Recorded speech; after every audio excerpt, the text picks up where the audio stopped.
Okay, at 6:30, we'll call the Sawyer County Board of Supervisors meeting to order, please. Madam Clerk, may we have roll call? Dale Schleter. Here. Jesse Betcher. Here. Tweed Schuman. Here. Stacy Hessel. Here. Jason Weaver. Here. Mark Helwig. Here. Tom Duffy. Here. Marshall Savitsky. Here. Brian Bizanet. Here. Michael Maestri. Here. Chris Rusk. Here. John Righeimer. Here. Ron Kinsley. Here. Ron Bucholtz. Present. Ed Peters. Here. Thank you, Madam Clerk. Let the record indicate we have a quorum. Please rise for Pledge of Allegiance. I pledge allegiance to the flag of the United States of America and to the republic for which it stands, one nation, under God, indivisible, with liberty and justice for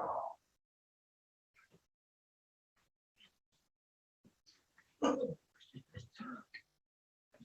Okay, certification of compliance with open meetings law, Madam Clerk. This meeting has been noticed to the public and news media as required by section 19.84 of the Wisconsin statutes. Thank you. Meeting agenda has been presented. Mr. Chairman? Yes. Can I, Mr. Betcher, yes, sir. I propose moving item number 9, public comments on the agenda, to item 6. This would be in following with rule number 5 in our policy and procedure manual under order of business. And that's the way we've always done it, at least for the last 2 years. Right. We just moved it there because it was right before zoning, which we know we had a lot of public comment coming for zoning. So for tonight, I just put it in that order. Are you okay with that? I mean, I would rather have public comments where they normally are, right after the agenda and right before consider approval of minutes. That's the way we always do it. Okay. If they're speaking on behalf of a zoning issue, then they could probably speak on that agenda item. Is that a motion then, sir? It's a request. I don't know if I need to make a motion on it. I think that you have discretion. I don't think we have to vote on it. Okay, I appreciate that. Okay, meeting agenda has been presented.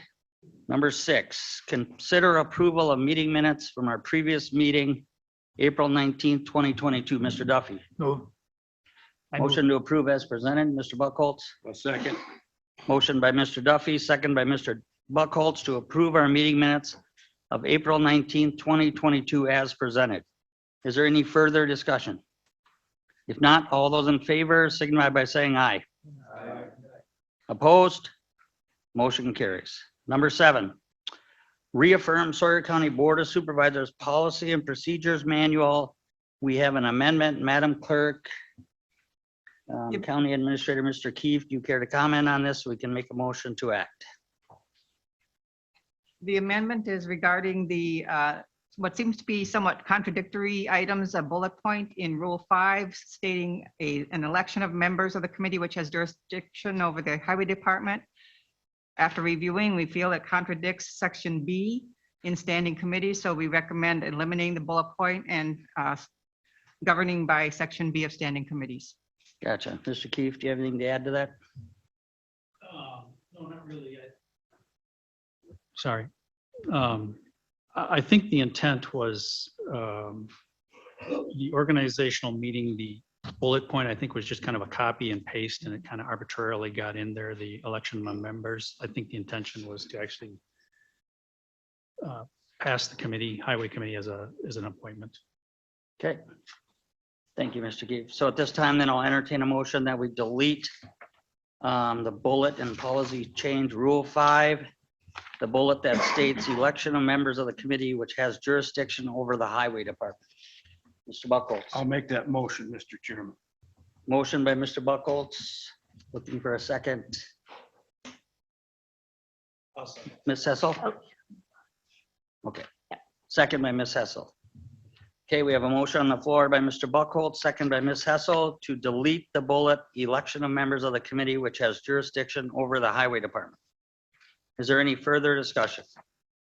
Mr. Betcher. Yeah, just a question. If we're going to make other amendments or changes, can we add these on to this motion, or should they be a separate motion? Yeah, separate motion and agenda item. Okay, thank you. Okay.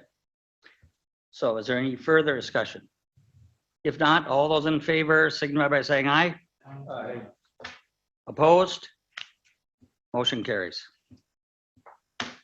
Okay, number 8, committee and representative appointments.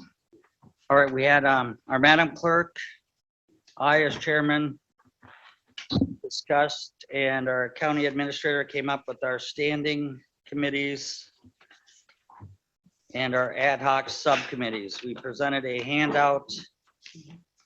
Keep in mind that each supervisor can only sit on 3 standing committees as a maximum.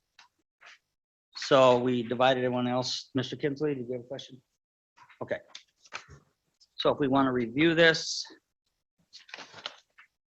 took a lot of time and effort, but I think we have some very strong standing committees here.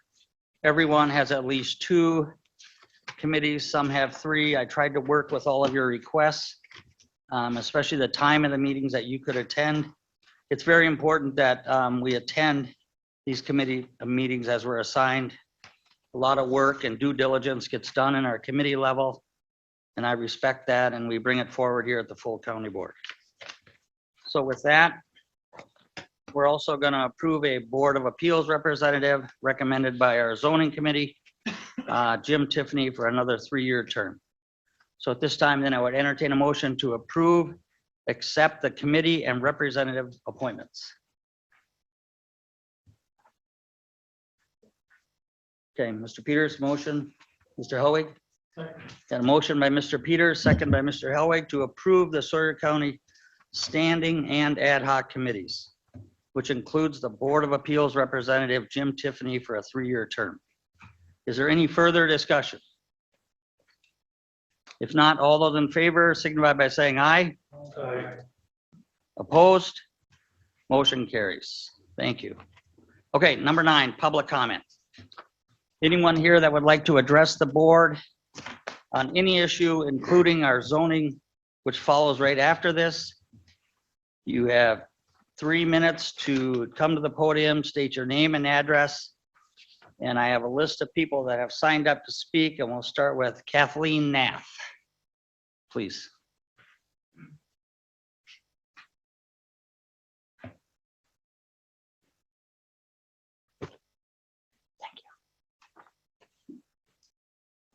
State your name and address, and you have 3 minutes, ma'am. My name is Kathleen Nath, and I've been a resident at Jenny Lane, which is 15809W Jenny Lane, for the past 42 years, I believe, in the same place.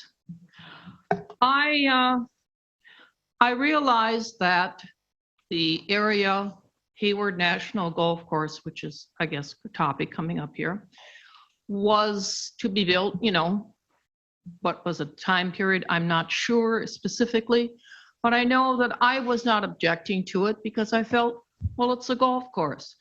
We want to see progress within our community, township. I felt that it was definitely of a nature that wouldn't be disruptive to the typical residents of the area. However, when I heard about this campground issue, and at the original meeting, and I'm not sure that there was anything since then by Mr. Bodenschatz, I was given this particular pamphlet for which there is a map in the interior. Now, I'm of the township of Hayward.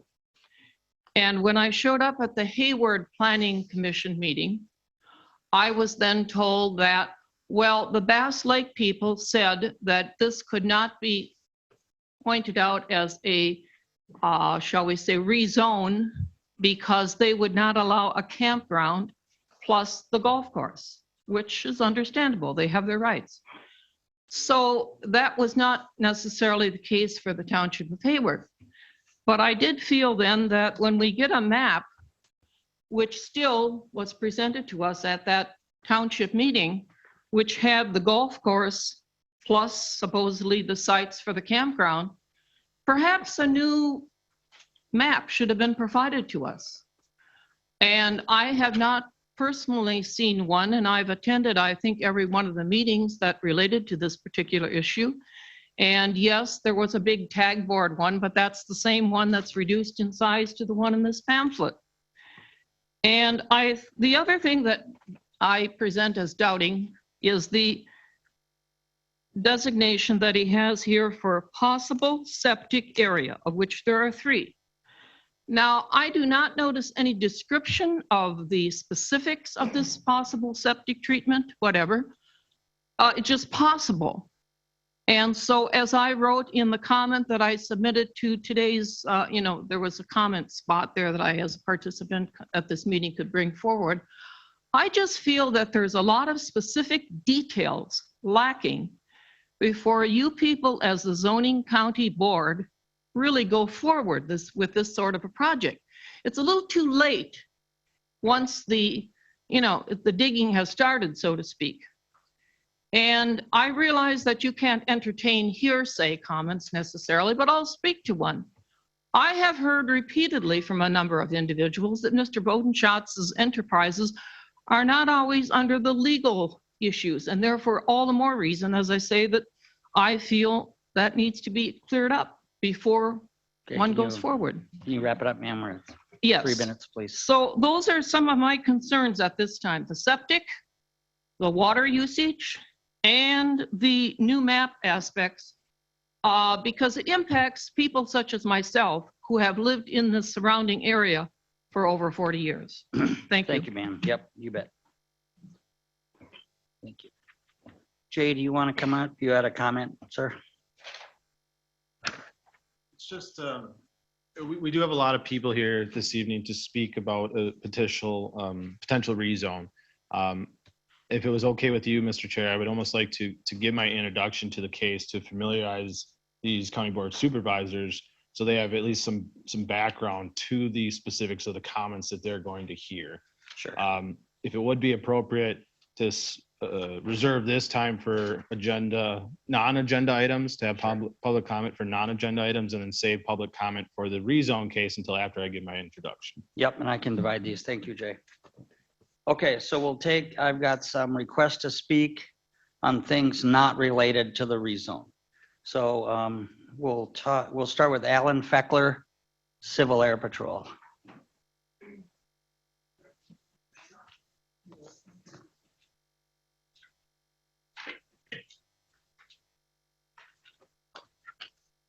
Thanks for letting me have the opportunity. Just wanted to say that we submitted our application or the ARPA funds not knowing their procedures or processes and came to the financial committee.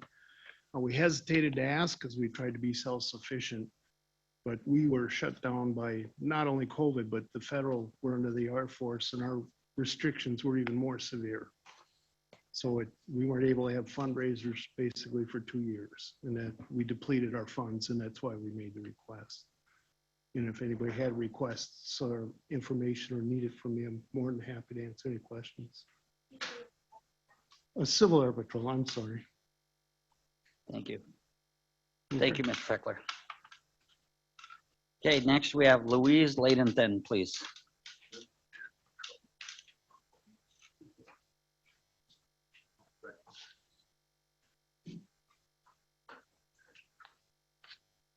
Louise Ladenthen, 7442 State Highway 70, Township of Ojibwa, County of Sawyer. Best wishes to the new board members, and thank you to all the members on the board for your public civic service. I have 2 subjects that I ask you to hear me on, and I'll try to fit them in 3 minutes. The first is, at yesterday's Senior Resource Center of the North board meeting, they voted for non-renewal of the building lease that is the Winter Area Senior Dining Site. It has been closed for almost 2 years, first because of COVID, and then secondly because they just didn't open it for many reasons. And we've been working, the supporters of Waldo, have been working with the board since August of last year to get it open, but we're losing. So we call our center Waldo in all cap letters, and that stands for Winter Area, Loretta Draper, and Oxbow and Ojibwa, because that is the entire area of Southern Sawyer County that center serves geographically. So I ask for your assistance in reopening our site. And if that doesn't work, maybe we could join our regional ADRC anything to return services that have been denied to our area residents. And I also ask that until there is resolution of that issue, that no equipment or any records that are contained in that leased building be removed or sold or destroyed, because no one has access to it, not even the landlord. And we're afraid that, and we can't watch it day after day, night after night to make sure it's cared for, but we're afraid that things can disappear. And a lot of our history is there, and we don't want it lost. Historical history is important, and the equipment is important. So perhaps if we write some grants and we open our own site, which is another choice, or if the regional ARDC will help us, we can buy that equipment. That equipment that is in there was purchased for us, the winter site, by a federal Department of Ag grant. And it should not be removed or replaced or sent someplace else because it's our equipment. Yes, we don't own title to it, but it was purchased for us. So we hope that you can help us until this issue is resolved, at least maintain what we do have in case we need it in the future. I actually intended to give you $1 to show my earnestness to option of first buying that equipment if it ever comes up for sale, but I left my wallet in the car and I'm sorry. Okay, can you wrap? I am sincere. Can you wrap it up, I ma'am? am sincere, and I want the site opened, and I would like the service to our seniors restored, and I ask you all for your assistance. Thank you. The other issue that I have is Earth Day is tomorrow, and it is in honor of that I respectfully ask this board to not consider or sign any carbon credit agreement or contract. It doesn't give you free money, but it will let it be known that you are willing to receive ransom for all our future generations. Okay, Louise, I gotta cut you off on, we got others to speak, but thank you. I'm sorry, but I timed myself at home and it was under 3 minutes. We're over about 3:20 now. Well, I Okay, ask your and- permission. I'm almost done. And, Can I not finish? all right, a couple more sentences, please. We got to get to the others. Climate justice requires all level of government and every citizen to act now to stop climate warming. Please act now or soon to help provide alternatives to the use of fossil fuel and create green jobs too. Maybe putting solar panels on the courthouse or at least on the new addition is one way that you can help. Thank you, Please do Louise. not receive ransom for future 7 generations by accepting money from Fortune 500 companies that will allow them to continue to pollute. Thank you, Louise. Yes, thank I you. think you better check this out. Great. I've got Mr. Bernard, Gerald Bernard. Is this regarding the campground rezone, sir? Yes. Okay, we'll wait then. Thank you. Is there anyone else for public comment not related to the campground rezone? Mike, is there anybody online? Linda Zelmer, yep. Okay, Linda Zelmer, go ahead. You have 3 minutes. State your name and address, please. Linda Zilmer, Edgewater property owner, 902 Holly Hill Lane, Birchwood, Wisconsin. And I did appreciate a supervisor requesting to return public comment to the beginning of the agenda. It would have given me an opportunity to explain the email I sent to you all this morning regarding the Highway Committee oversight, which in Sawyer County is under Public Works. Next to Supervisor Kinsley and Schlueter, I think I have the most longevity experience with attending county board meetings, 15 years now or something like that. And prior to the county administrator form of government, when it was the late Mr. Hellwig and the elected county clerk, Chris Mayberry, serving as his administrative coordinators, the county board elected the members of what was the Highway Committee. And that is an opportunity for all the supervisors to participate to select who would best serve them on that committee. I had sent information to the county clerk and the interim administrator on Tuesday, pointing out that I believe it is very intentional that your board policy included that because that's the way it was done before. And this morning, when I copied you all on that email chain, I provided a copy of the Barron County organizational meeting from this Tuesday, where they too, as an administrator form of government, select their highway committee members. So I just want to correct the record. I think Mr. Keefe came on board quite a bit after that, and he was in a finance role and not in an administrative role. So I just think you should, as supervisors, be aware of what happened. Okay. Thank you. And Thank I you. would like to speak during the rezone request later on too. All right. Anyone else for public comment? Okay. All right, then, moving on to number 10, zoning committee. Mr. Bucholtz, and then I'll go with Jay. Okay, thank you, Mr. Chair. The zoning committee will hold its monthly public meeting tomorrow morning at 8:30. The committee continues to see above average requests for potential rezones and conditional use permits.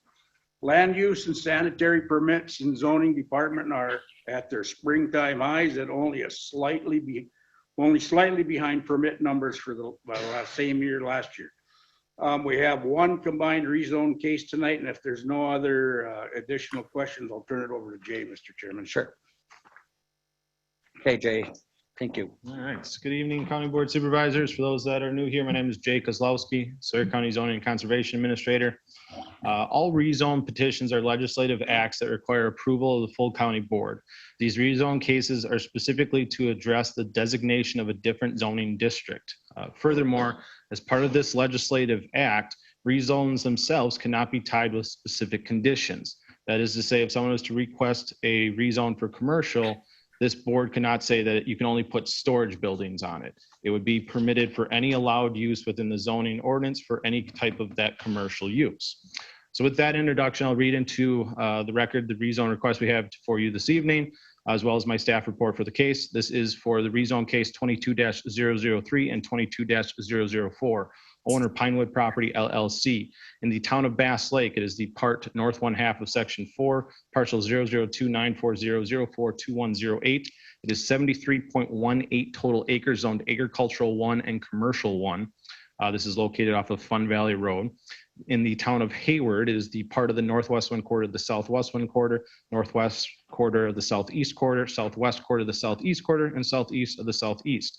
Parcel 0010941334107. It is 87.89 total acres zoned agricultural 1.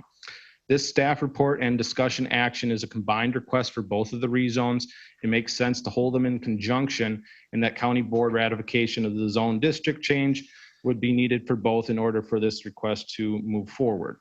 The reason they were initially set up as the two cases is they are much larger in nature properties, and they are split between two separate towns. For those that are unaware, this property consists of the old Hayward National Golf Course. The golf course has been out of operation for approximately 9 years. The majority of the existing trees on the property have already been removed, and the likelihood of this ever being converted back into a golf course would be very difficult, as the greens and fairways have gone to seed, and you would need to completely reconstruct this area. The purpose of the request is to rezone all the agricultural 1 upland area, excluding the commercial of 5.5 acres, that would leave approximately 118.39 acres to be rezoned to residential recreational 2. The purpose of the request to residential recreational 2 is then to operate a 197 unit RV park. All these sites would be located southeast of Spring Lake Creek, leaving a buffer of existing golf course holes around the perimeter of the property. The commercial 1 portion is excluded from the request, and it includes that existing lodge area. The nearest RR2 residential recreational 2 zone property in relation to this is a 17.36 acre parcel immediately adjacent to the southwest. There are several other smaller lots that are zoned RR2, as this would not be viewed as spot zoning. Even though the property is currently zoned Ag 1, Agricultural 1, according to NRCS, the Web Soil Survey, NRCS does not see this as prime agricultural farmlands or farmlands of statewide importance. very severe limitations that greatly reduce the choice of plants that could be placed there. Previous requests for this type of campground operation have occurred twice in the last 2 years.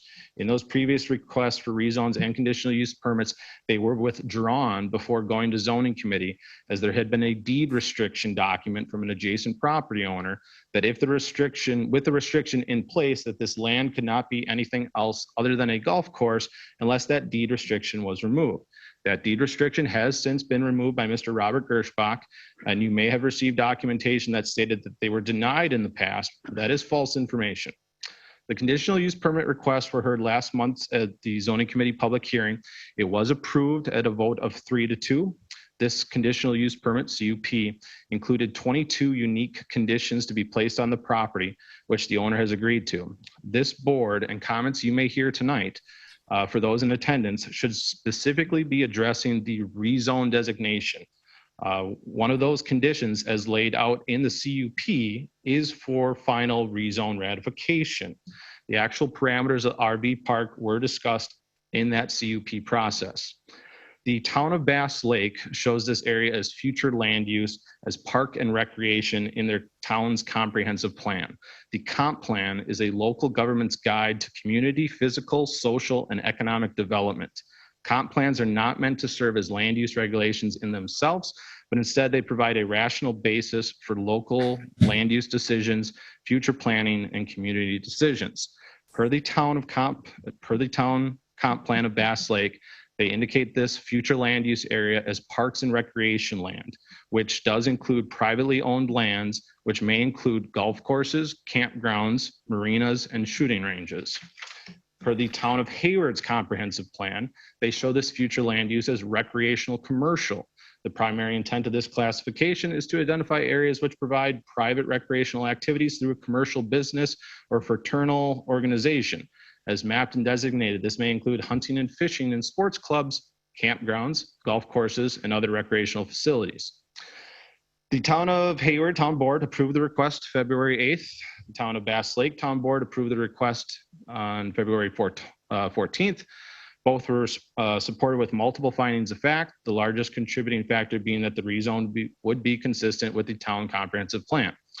There were 51 opinion letters sent out to property owners within 300 feet in the town of Bass Lake and town of Hayward.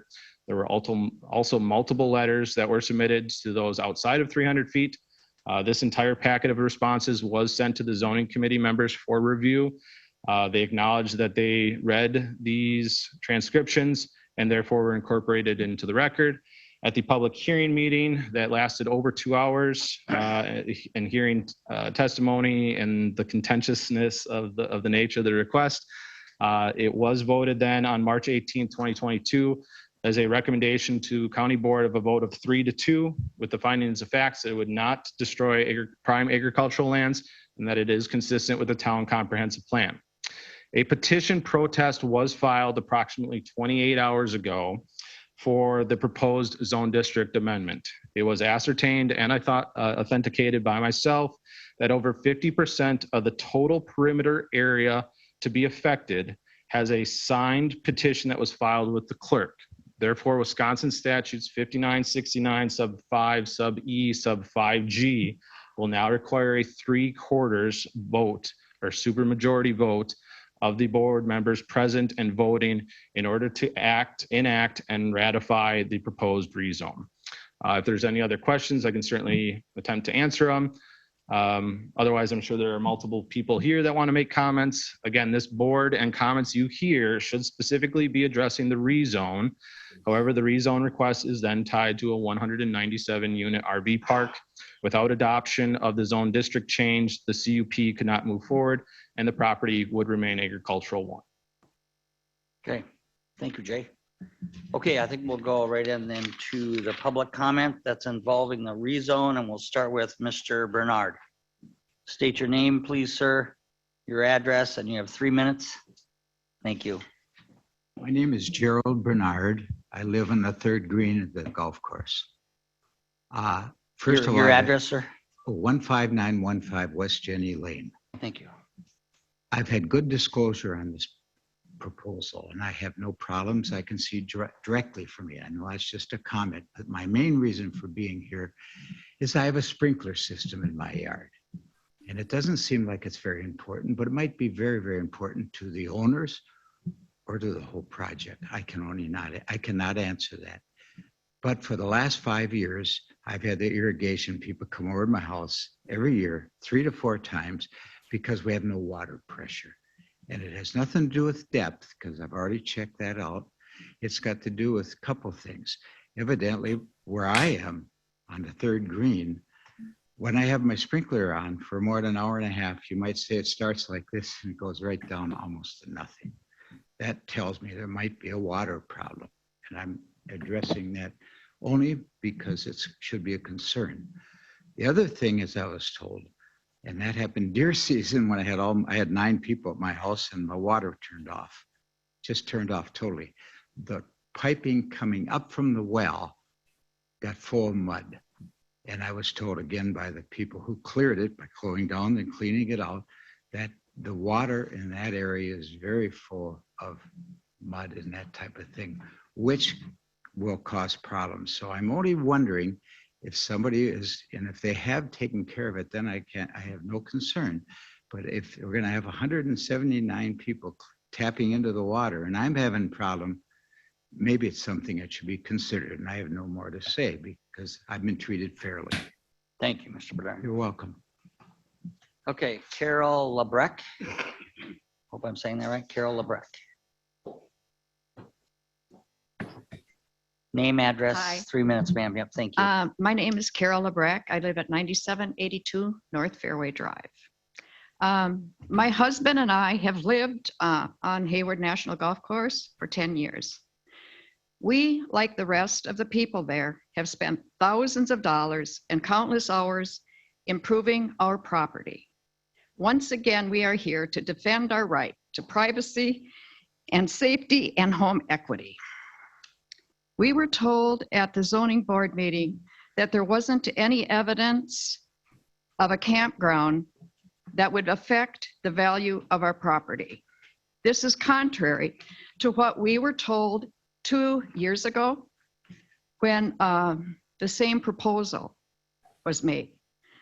My husband and I enlisted an established, reputable realtor to determine the value of our property. He told us we would lose 20 to 30% of our equity. It's very disturbing to think that a handful of elected people take it upon themselves to choose who and where our neighbors will be. We chose to live on the golf course specifically because of location and assurance it would remain as such. We should not have to spend $600 to $800 on an appraisal to prove this. Common sense is proof enough. This will indeed affect everyone's real estate around and near the golf course. Thanks. Okay, thank you.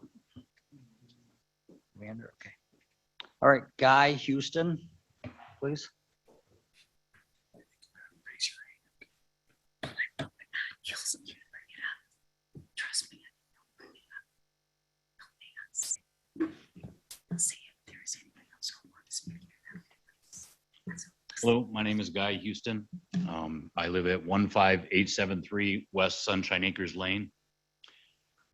Jay was up here and he was talking about the comprehensive plans for Hayward and Bass Lake. Those were drawn up in 2015 and 2018. And within the last couple of years in this neighborhood around where this proposed campground is going to go, there's been 10 new homes within the last 2 years. The comprehensive plan that was drawn up in 2015, 2018 is totally different. The demographics are totally different than what they are today. We talk about the depreciation of the value of our home. I mean, I just like to use like common sense. I mean, if I had a house by the campground and another person had a house, say on Anderson Road, and they were both identical. One was on the campground, one was in, a quieter place maybe. I mean, which would sell first? the one on Anderson Road would sell first. Well, what does that mean? Does the house that's on the campground, is that worth less money than the one that's on Anderson Road? I mean, isn't that an example of depreciation of your home? Having a huge campground of like 500 people, it affects the lives of the people that live around there. It affects your lifestyle. Campgrounds are noisy. They're loud. There's lights. There's cars coming in and out all the time. There's smoke issues. I mean, 200 campground sites and campfires. The other day I was standing in my yard and my neighbor had a fire going, and I'm looking at it and the smoke's billowing up in the air. I'm like, that's a lot of smoke. And then I thought, wow, if there was like 100 of these campfires, I mean, that'd really be a lot of smoke. And these are the things that affect us being homeowners around there. I mean, there's like 50 homes around there. There's a couple other things that I'd like to bring up also. There's some unanswered questions about this proposal. I mean, how do we ensure that the aquifer underneath doesn't get contaminated? Running through this campground is Spring Creek, which feeds into Spring Lake, and then the Namakagon. And these are three of the most protected waterways in Wisconsin. All of these bodies of waters are protected, and once we contaminate them, we'll have a huge mess on our hands. How about the owners that are proposing this campground? Adam and Steve Bodenschatz. Have they been fully vetted? What do we know about them? I mean, they have a campground on the flowage. Okay, you got to wrap it up, Mr. Houston. Okay. Please. They have Cisco's campground. I mean, has there been any problems there? Has there been any questionable things that have happened there? What about the partners that are going to be with them? I'll stop there. Thank you for your time. Yep, thank you, sir. Okay, Dale Bucholtz. My name is Dale Bucholtz. I live on 11292 West Blueberry Avenue, not exactly near the campground, but I live near a campground on Blueberry Lake, and I enjoy living. Fortunately, I'm been blessed to live on a checkerboard reservation as a non-native, and can see the impact of fishing on the flowage and Blueberry Lake. I'd like to just remind the council here, Mr. Chairman and the board, that for every camper, there's a boat. And just think of the impact that has on our fisheries, and the impact that most cities within or towns in Sawyer County are not 197 people. In fact, if it's 197 people and they're married or have a spouse, that doubles. And if they have kids, that's even more. And I'd like the council to look at what is the impact to our emergency services, fire, medical, ambulance. So just something to think of before we put a town, we're going to build town is what we're going to have. Make sure we have the proper resources at hand to handle the public needs. Thank you. Thank you, sir.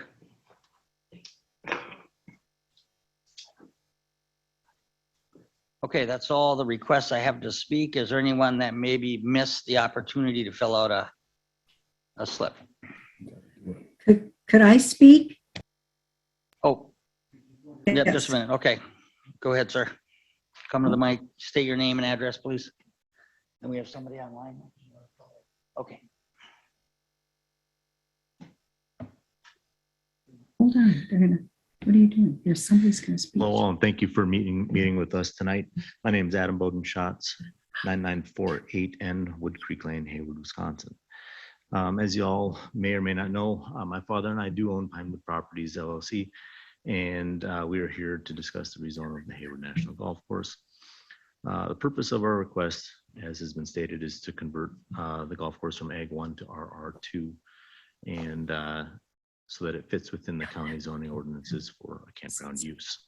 A couple of points I'd like to make on why we think this is the highest and best use for the property with RR2 zoning. The only reason that it is zoned currently Ag 1 is because that is what's required for a golf course. There's no longer a golf course for 8+ years, and See how yet he's that got for the sale red. or available for that long, and the market has stated that there's really no interest in it being a golf course. As Mr. Kozlowski has pointed out in his staff report, both townships' comprehensive plans label this site as having a future use consistent with campgrounds, RV parks, and that requires an RR2 zoning designation. The surrounding parcels are also zoned either RR1 or RR2, which my neighbor to the west has 16+ acres. I think Mr. Kozlowski's at 17. That is already RR2. And then there's a commercial one just across the highway. The request falls within this surrounding designations and will not be spot zoning. Number 3, we have gone through 5 different public hearings already to get, and with all being approved for the rezone in these 5 other meetings. That's 5, not 3 like the majority of other applicants in just a single township. We did our research and studied the town's plans before we submitted any applications. We studied the comprehensive plans. We came up with a plan that clearly fits in both township comprehensive plans. We didn't just pull this one out of our hats and asking for something way out of whack. We truly believe that Hayward needs another high quality vacation destination to serve the guests of our tourist-based economy. And the residential Recreation 2 zoning is required for these types of properties. With that said, and with both townships approvals, zoning's approval, we ask the board approve this rezone request. Thank you. Thank you, sir. Okay, who do we have online, Mike? Could Ellen Domas, could I Okay, speak? we'll go with Ellen. Ellen, Yes. online, please state your Yeah. name and address for us. My name is Ellen Domask. My address is 16025 West Park Road here in Hayward. And I just have a couple of things I'd like to state that if this truly is going to be passed by the board, what I would like to know is when we went to the zoning meeting, the county zoning meeting, I feel it didn't give us enough time or consideration to the CUP that was being applied for, that the considerations that we brought up and that, of course, the owners of Hayward National Golf Course brought up, it's like it just didn't even seem like we were even given enough chance to explain why, as homeowners and people that live on the boundaries of the golf course, need a little more protection from a potential 400 new people surrounding our neighborhoods. You know, we just want to help kind of keep our neighborhoods and to protect them and keep them quiet and truly be a neighborhood as we bought into the neighborhood. The other thing is if this is going to be passed by the county board supervisors, I would hope, and if not, we will challenge this, taxes will have to be reevaluated on every single one of our home values because they will be greatly decreased, meaning your tax base will go down because we will not let this stop. A campground truly devaluizes every homeowner's property that surrounds this golf course. Thank you. Okay, thank you, ma'am. All right, next we'll go with Jacob Gondik. Jacob? Thank you. Can you hear me? Yep, speak up, please. Yeah, so my name is Jacob Gondik. I'm an attorney here out of Superior. I work in a firm at 1215 Belknap Street, Superior, Wisconsin, 54880.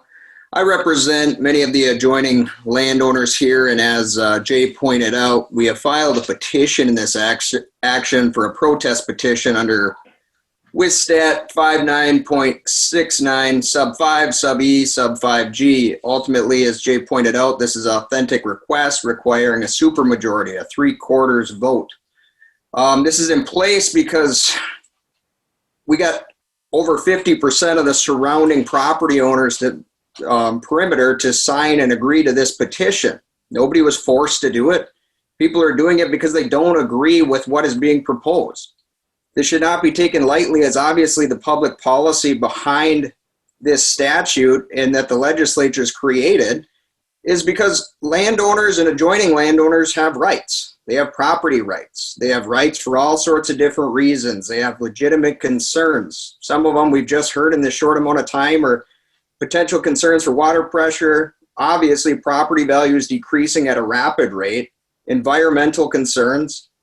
And at the end of the day, I would imagine the public policy behind what the legislature's created is merely to avoid a public nuisance. That's what this campground creates. It will, without a doubt, in anybody's mind who's sitting there, who doesn't like smoke, crazy amount of noise, intoxicated people, and everything that comes along with a campground, people have rights to their quiet use and enjoyment of their personal property. And that's ultimately why people have signed this protest. Why drastically more than 50%. And that's just the individuals that are, easily obtainable as far as being able to contact, they get replies. Maybe people that aren't snowbirds, that aren't, out of state. These are people that were easy to contact and get to sign. You can only imagine that there's more people that are in disagreement with this. We have to take people's property rights into consideration, and I strongly ask the board to decline this request to rezone, as it's merely going to be a nuisance for the surrounding landowners. Okay, thank you, Jacob. All right, are there any other, oh, yeah. Linda Zelmer, name, address, please. You wanted to speak on this? Yes, thank you. Linda Zilmer, Edgewater property owner, 902 Holly Hill Lane, Birchwood, Wisconsin. I do appreciate Jay pointing out that in that earlier email that I sent to you all today, I did say that this request had been denied in the past. It was very difficult for me to try and search what the actual action was. So I will take it that the previous applications had been withdrawn. But my email to the county board tonight listed some other procedural matters that I think have legal consequences. One of the things that the zoning administrator read to you was the rezone, and what he read to you was not what was publicly noticed. What was publicly noticed for the March hearing where the zoning committee took action, and it was a new attorney present and not the one that I see online. It excluded what was considered commercial, and it excluded acres of wetland. In one of the towns, the acreage was small, but in the other town, it was over 30 acres. So what the action of the zoning committee was leaves pockets of Ag 1 surrounded by RR2. Also, it was I appreciate how complex it was that the zoning committee had to consider the 2 rezones and then the 2 conditional use permits. But in the rezone discussion, there was no presentation of what the sanitary sewer system would be or the water source. So there was no determination made. And so I think people that spoke tonight made very valid points. I do not believe that the 3-2 close decision to approve included all the factors that should have been considered. And so just to add those comments to the ones that have already been made. Thank you. Okay, thank you. All right. Anything else, Mike? No? Okay, Jay, you want to come forward then to the podium, please?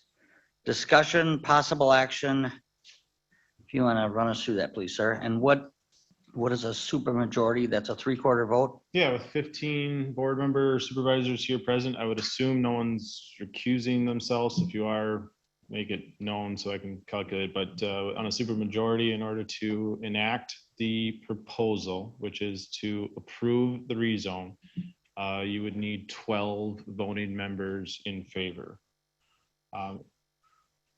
Ultimately, someone's going to have to make a motion either. So we can, this is for, and we'll do both these resolutions together in one approval. I think that would. So the resolution to rezone number 22-003 and resolution number 22-004. Mr. Betcher. Yes, Mr. Chairman, I move to approve the rezone request 22003 and 22004. Okay, I've got a motion by Mr. Betcher. Mr. Helwig. Second that motion. Okay. And a second by Mr. Helwig. Motion by Mr. Betcher, second by Mr. Hellwig to approve the resolution rezones number 22-003 and number 22-004. Is there any further discussion? Mr. Duffy? Can I ask Jay, will this land perk out there? What's the aquifer situation? How low is the land and? Yeah, is it on- we had heard from the applicant at the time of the zoning committee meeting that he had Butterfield Inc. go out there and do some preliminary soil testing, that it would perk or through a soil morphology test be suitable for conventional sewer systems. That being said, though, there is a pretty high groundwater table. The groundwater table is about 7 feet below ground. Per the DSPS, Department of Safety and Professional Services, they require a 3-foot vertical separation from the bottom of a system to a limiting factor being groundwater saturated soils. So you generally would have a drain field or some type of bed system for a sewer system, at least 1 foot underground, and then you would still need another 1 foot of the system type, and then 3 feet of vertical separation. So they're making it by about 2 feet, which does meet the DSPS code. Okay. Yes, Mr. Hellwig. Question for Jay.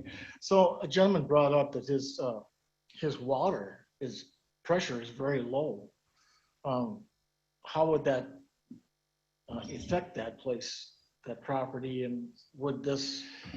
That was also brought up High zoning water committee. Unfortunately, I do not have the best answer for that. I am not a hydrologist.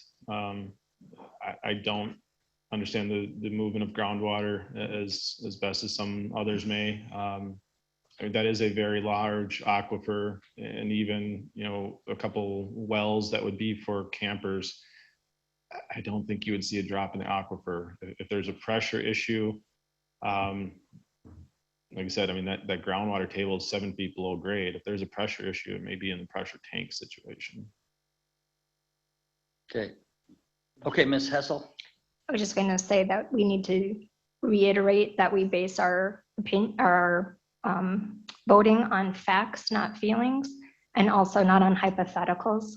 And so what we've been presented in all of these meetings are facts. Thank you. Mr. Betcher. So important decisions like this, me personally, I try to remove as much emotion as possible before I make the decision. And I have read every single opinion letter, every word of them, and their opinions. They're full of a lot of conjecture and hyperbole and some false facts. And there's a lot of emotion in those letters. So it doesn't mean that I don't care, but I still have to, in making these decisions, I just try to look at the facts. And the facts are, this was recommended for approval by both town boards.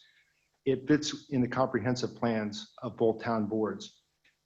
Mr. Bucholtz has in fact done his due diligence above and beyond, agreeing to comply with 22 different conditions. As far as the property values, I've done my own research on this, and it depends on which website you go to, and what realtor you talk to or appraiser. Some say it drops significantly, others say it doesn't drop at all. I've read some websites that say, it can go up. It's like owning a pool, what it does for your property value. If the buyer wants a pool, then it'll go up. If somebody wants to live closer to an RV park, then it's not going to hurt the value. And keep in mind, we are a tourism-based county, and there has been a higher demand for tourist locations, especially since COVID pandemic. And so what I don't want to do is push away the lifeblood of our county, our tourists that come here. So just before we vote, I just hope that people base their vote on facts and not opinions. Thank you. Mr. Schlueter. Yeah, Jay, is this going to be probably not separate wells for every campsite, but community wells?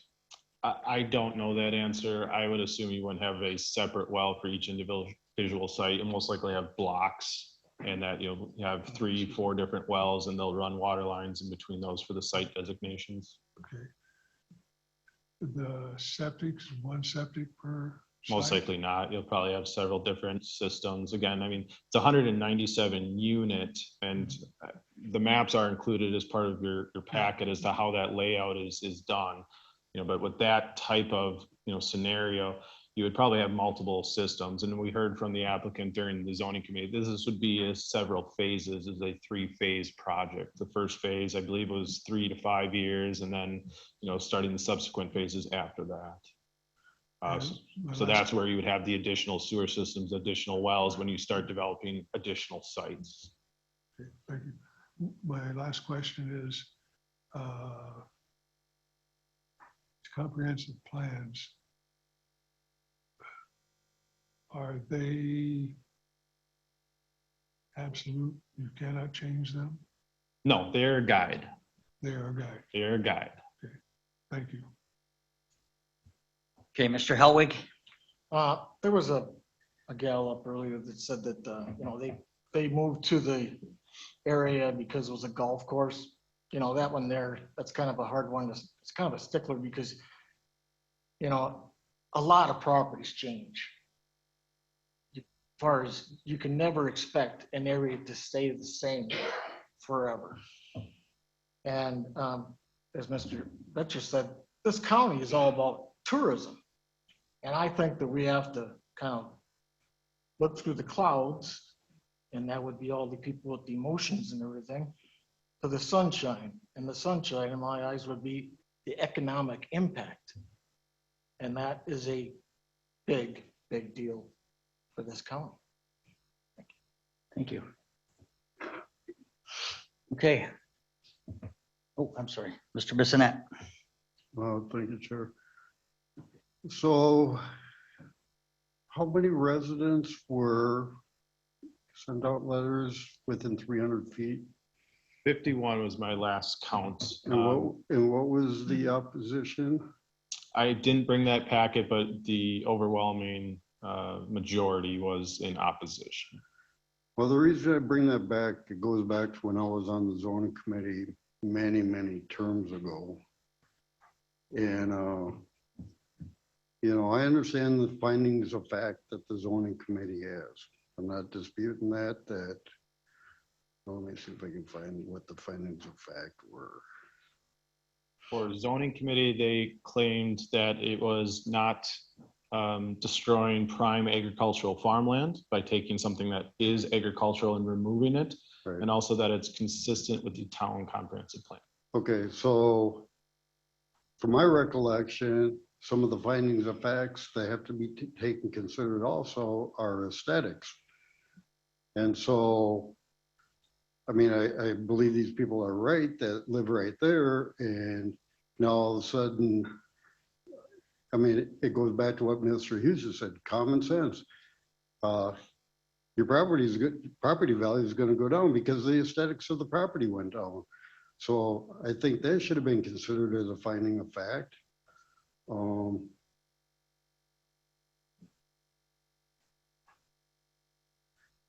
And it seems to me that the noise issues being brought up, now whether whether that happens or not, but is it a nuisance to the adjoining property owners? I think they have a valid argument that it is. So I just wanted to get your comments on validating what I'm saying is finding of facts. Aesthetics should have been considered. Right. And not to appear that I'm for or against this, because I really have no dog in the fight. But those types of findings of facts were more carefully laid out during the conditional use permit process of the zoning committee's determination, where in the specific conditional use permits, that is where they instilled unique conditions to basically mitigate some of those issues. There's a larger setback distance for the actual campsites that was implemented as opposed to what the general zoning ordinance would have. General zoning ordinance would require now a 75-foot setback from adjacent property lines for a campsite designation. This one was implemented in specific areas, 300 feet, 200 feet. There is a couple that are right at the, I believe, 75 to 100-foot setback, but that was one of the things that was discussed in length at the zoning committee. Okay, so I have a question. Why do we even ask for communities or neighbors' input if in fact we're just gonna go by what these planning committees are saying this is how it should be zoned? Simple answer, state statutes. But ultimately, I mean, those comments are read into record. And if those comments have substantial evidence, they would be used to either support a position or deny a position. Well, I almost get the impression that if we got all the neighbors around the golf course here that are in opposition to it, why are we even listening to their opposition? Because if we're gonna have to follow what we're mandated under the zoning regulations, it's like. Zoning committee is mandated by certain statutes and how they have to render their decision, but you as county board supervisors necessarily aren't under that umbrella. You're, as a political county board supervisors can vote how you see fit. There are certain elements you should look at when making a decision, but again, it's your own decision as an elected official. Okay, and Jay, what were the town boards were both unanimous? They were. Is that correct? I shouldn't say that because I don't know. Okay. In the responses that we get back, they sign their town letters. They all had their signatures on them, but I don't ask for a vote at the town levels as to 4132. Hayward, I believe, only has a 3-member board, but they both did pass. They both were approved. Sure. And I think I asked you earlier, what supervisor districts does this rezone involve? Did you say 3? And Yeah, District 8 and District 3. Okay, and that's Supervisor Savitsky, correct? Do you have any comments, sir, from your area? Yeah, I've been involved with Town of Bass Lake since 2019 or 2018, I believe. And this topic has been brought up multiple times. And the thing is now the property is purchased. We've had multiple people try to come in and buy it and start a campground, but the boating shops have gone through all the meetings and the hassle of proposing all this to people and boards. In Town of Bass Lake, we approved it 5-0. So we knew that we had more businesses fail in the past or leave the area, or in Bass Lake specifically, in the past 5 years than what have been brought to the area. So we were actually kind of happy to see a campground come in, or any kind of business really come in and want to take a piece of property that sat vacant for, I think, 7 years. So our thoughts were, we want our families to be able to have, our children to have jobs in the future and help the Hayward area grow. So we were in favor of it, as you can tell from our voting at Bass Lake. But since 2019, there's been other options. Other people could have bought it. People around the neighborhood could have bought it and done something with it. Nothing happened. And there could be worse things that could go in there, like a CAFO, or things that could affect the groundwater and such. That could be worse than a campground that needs to be addressed, because the property is that contingent. It is purchased and the boating shops own it now. Something worse could go in besides a campground. Okay, thank you. Appreciate that. Is there anyone else that hasn't spoke yet that would like to speak? Okay, Mr. Bucholtz. Listening to the residents that live around this campground and hearing what they have to say, and they're a taxpayer of Sawyer County, I believe with Brian that should mean a lot to this zoning or board of supervisors. You go by what the towns do. Yes, we usually abide by that. And the comprehensive plan, well, they're old and they have not been updated. So these people, we need to listen to them more than what we're doing tonight. Mr. Peters, please. I noticed that there is a considerable buffer area in certain areas around the campsites.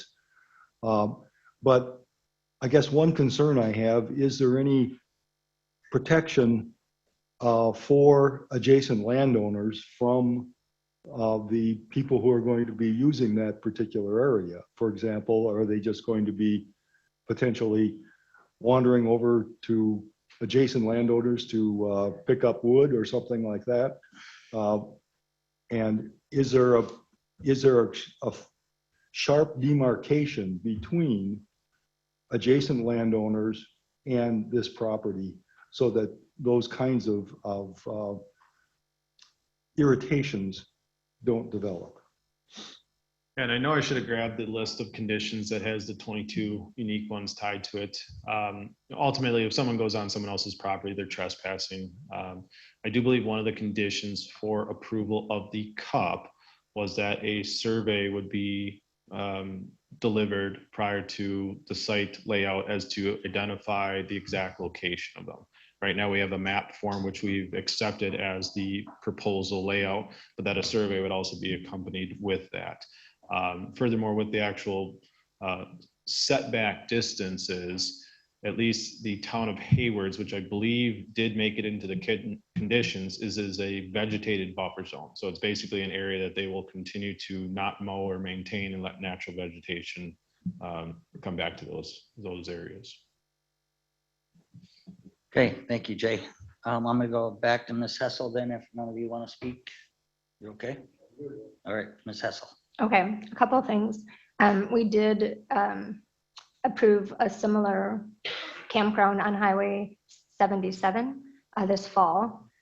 We did toughen up our ordinance for the county for all campgrounds, RV or tent camping. So we did work on that diligently this fall, and it is secure with lighting, with sound.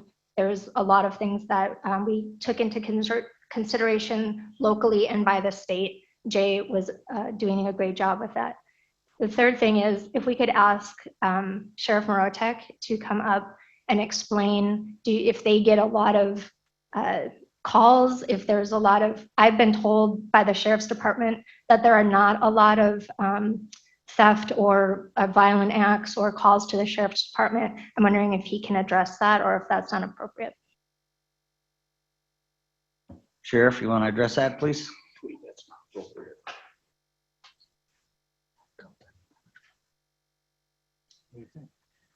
Well, I kind of got blindsided here, so I'm not prepared to do research. I can't give you details, so speaking would be off the top here, so. Okay. Yes. We're not going to put you on the spot. Thank you, Sheriff. All right, Mr. Hellwig. Just a Nobody couple else? things. How many homeowners are in the, say, general vicinity of the property? And also, would you recall if sound barrier is one of the 21 factors?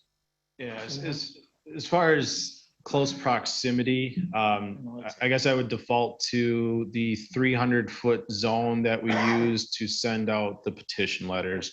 That was 51 properties. Are there a plethora of more that are 302 feet away? Yes, and it expands from there. As far as the noise issue, one of the conditions was for quiet hours. I can't remember exactly. I know I should have brought that condition list. Again, we really shouldn't be talking about the conditions as part of a CUP when you're talking about a rezone ratification. But I believe it was either the quiet hours are 11 to 8, 11 to 7, something like that. Your standard quiet hours that you'd see in most campgrounds. Outside of that, the Sheriff's Department does have a nuisance ordinance as far as a decibel level over a certain amount. But again, if those conditions are to be violated, if people are hooting and hollering at midnight, having a good time, those are potential grounds for revocation of the CUP. Okay, thank you, Jay. Mr. Betcher. Yeah, I just want to say that I'm afraid that if this doesn't pass, it's going to set a really bad precedent that it's going to be hard to pass any future RV campground rezone requests in the future. Because there's probably not a plot of land in the county, private land, that is not going to have some opinions from the neighbors that don't want it. It doesn't mean that people are against RVs in general or campgrounds. They just don't want them in their backyard. And I understand that. But if we start, denying these, then we're going to have no more campgrounds, and that's going to reduce the number of tourists. So if you move to a tourist town in a tourist county, and then you don't want tourists, then, you might want to rethink that. So I just think it's a bad precedent if this does not pass. Thank you. Thank you. Okay, so we have a motion by Mr. Betcher, second by Mr. Helwig, to approve the resolution rezone number 22-003 and the resolution rezone number 22-004. And correct, Jay, we need a 3/4 vote, so that'd be 12 votes. And we will do a roll call vote if there's no further discussion. If not, Madam Clerk, roll call vote, please. Ed Peters.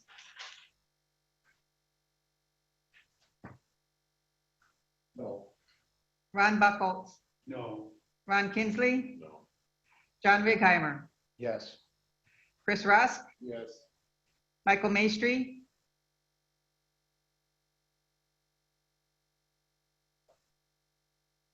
I'm too new to vote on this. I don't have the knowledge. I don't feel comfortable. I think both sides are right.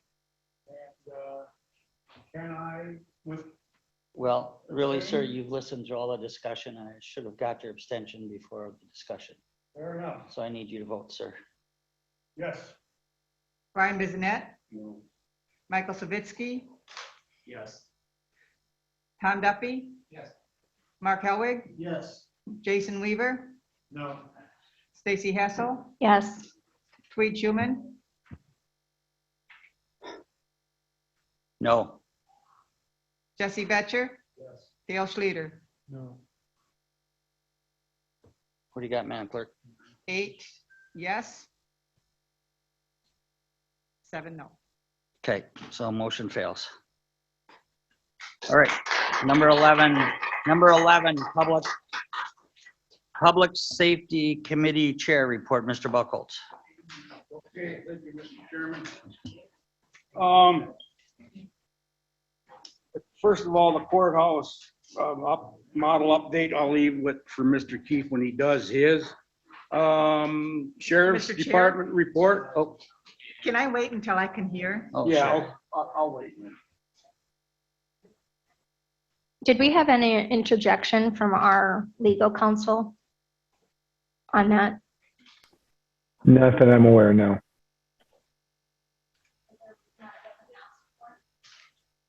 I don't know if it's appropriate for me to speak up right now or not, so I'll just leave it at that, but we certainly. No, it's not. Okay. It's not, sir. Our council. Yeah, correct, our counsel. That's correct. This is Okay, Andy number Phillips. 11, No. Public Safety Committee Chair Report, please. Okay, thank you. Like I said, the courthouse remodel update, I'll leave for Mr. Keefe in his report. Sheriff's Department report, Sheriff Morotek advised that Animal Control Officer Sherry Shelton retired in March and recognized her for 30 years of service. And that woman did an exceptional job at what she did. The Communication Center report, Chief Sedera reported they still are having a vacancy in the dispatch center, and another resignation is pending. Patrol report was provided. Chief Sedera reported that the city of Hayward will be hosting a 2022 Northwoods Tech Enforcement Management Conference at Flat Creek. The jail report review provided by Lieutenant Johnson advising that the number of increasing again, and we are currently housing 16 people in Barron County. Coroner's report, Mr. Fremel advised that they do not have descendants, or they do have descendants without family, thus the county is responsible for all the after-death costs. He is working on an MOU with Hayward Funeral Home for this purpose. Emergency Management Department written reports from Mr. Dunstan have been working with Jump River due to ice storm and will now require approximately $95,000 from the state. He is working on an emergency management plan for the airport. LifeQuest is still on the integration process. The Criminal Justice Coordinating Council, Lieutenant Johnson reported that Justice Point working out of the jail to provide services. That ends my report. Okay, thank you, Mr. Bucholtz. Any question, Mr. Helwig? Mr. Bucholtz, Yes. do you know who can go to that conference? What's that? That conference is gonna be at the, Who's going? who can? Well, the sheriff here Just yet. like- Is it just for law enforcement? Anybody can go to that, right? I mean, it's all the law enforcement around the area. But, you know, can like the public go? Or is it just for law enforcement? It was an administrative law enforcement conference that's done annually, used to be hosted in Superior. And we were blessed to be able to host it here. And it is open to all law enforcement administration and supervisors in all the different divisions. And it is passed already, so. Okay, thank you. Thanks, Sheriff. All right. All right, number 12, Public Works Committee Chair Report, Mr. Kinsley. Thank you, Mr. Chairman. The maintenance department has our veterans down now at the Oasis building. There's still some more work to do down there, but they do have that done. As far as having down there, the highway department is busy closing out the end of the year. I think they have that done. There's still openings for highway department employees for driving truck. So they're always looking for applicants for that. And at the airport, they're almost finished remodeling the terminal building. With that, we have letter B, airport boundary surround, a survey exhibit A. This is to bring our maps up current, and they need to be approved to get us back in compliance. Okay, so then at this time, I would entertain a motion then to approve the resolution approving Sawyer County Exhibit A Airport Property Map. Mr. Helwig. I would make that motion. Thank you. What you Mr. just Peters. I'll second. Motion by Mr. Helwig, second by Mr. Peters to approve the resolution Sawyer County Exhibit A Airport Property Map. Is there any further discussion? If not, all those in favor signify by saying aye. Aye. Opposed? Motion carries. Letter C, Mr. Kinsley. Thank you, Mr. Chairman. With a building remodel, the electric company that's working out here noticed that they need a little bit more room in their easement to put in some anchors. They're compensating the county with $500 for that. It was approved at the Public Works Committee. Thank you. Entertain a motion then to approve the Sawyer County Board of Supervisors resolution approving this utility easement. Mr. Duffy. I so move. Okay, Mr. Schleter. Motion by Mr. Duffy, second by Mr. Schleter to approve the resolution Sawyer County Board of Supervisors for this utility easement. Is there any further discussion? If not, all those in favor signify by saying aye. Aye. Opposed? Motion carries. Thank you. Any questions for Mr. Kinsley? If not, moving on to number 13, Land, Water, Forest Resource Committee Chair Report. Mr. Bucholtz. Okay, thank you, Mr. Chairman. Events, Mr. Peterson presented a request for local events, including the Camba Women's Mountain Bike Clinic, the Camba Men's Mountain Bike Clinic, and the Sealy Lions Prefat Mountain Bike Race, and the Squamigan Mountain Bike Festival. The Sawyer County Treasurer's Report is that's coming up next there too, so I won't talk about that. Okay.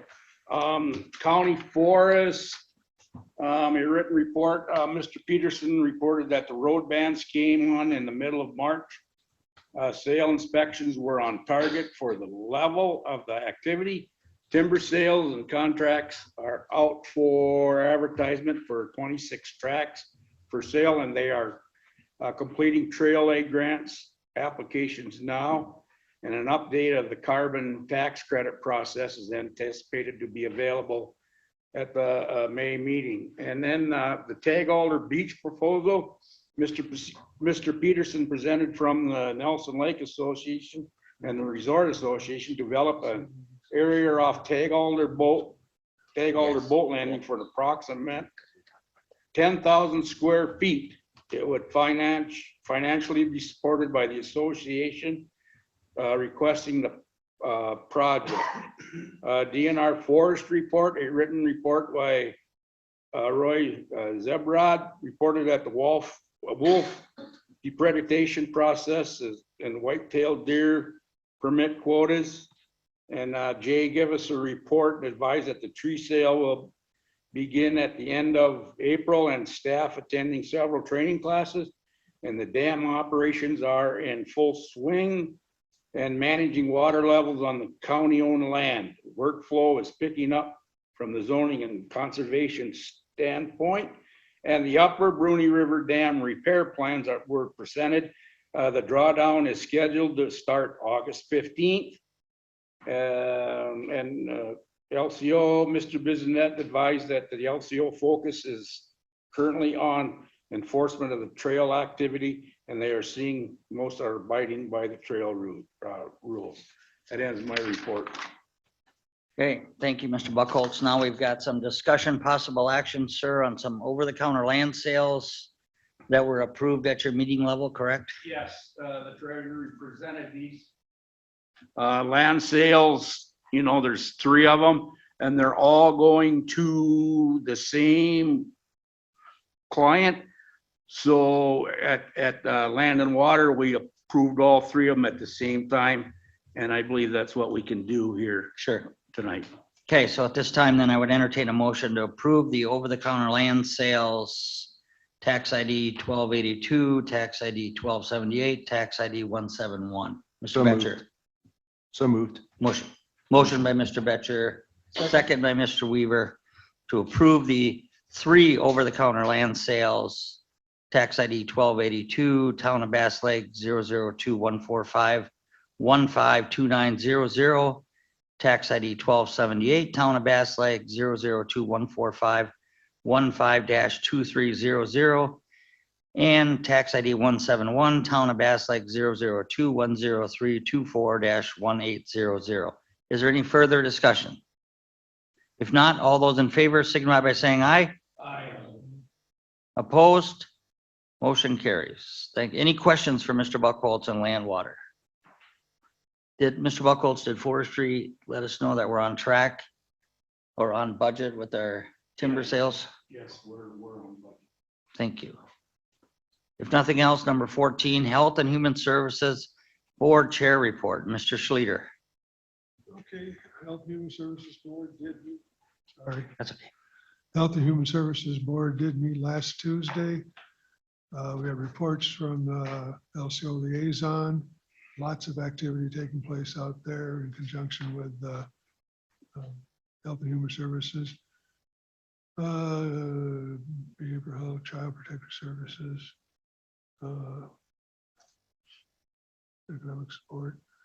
The only thing out of the ordinary was that Sawyer County Senior Resource Center does report to the Health and Human Services Board. And I want to tell you that the winter site is open and serving the population down there according to GWAR, according to federal and state law. We have not closed the winter site, as some of you may have heard in rumor. We did take action yesterday evening at the Senior Center Board to get out of the lease for the building in winter that we had been using for congregate meals, because with the pandemic, we couldn't have congregate meals. We went into a 3-month period to see if a site manager could be found so that we could use that property properly. And with a cook and a site manager, we advertised a lot, searched high and low, and could not find anybody willing to take either of those positions.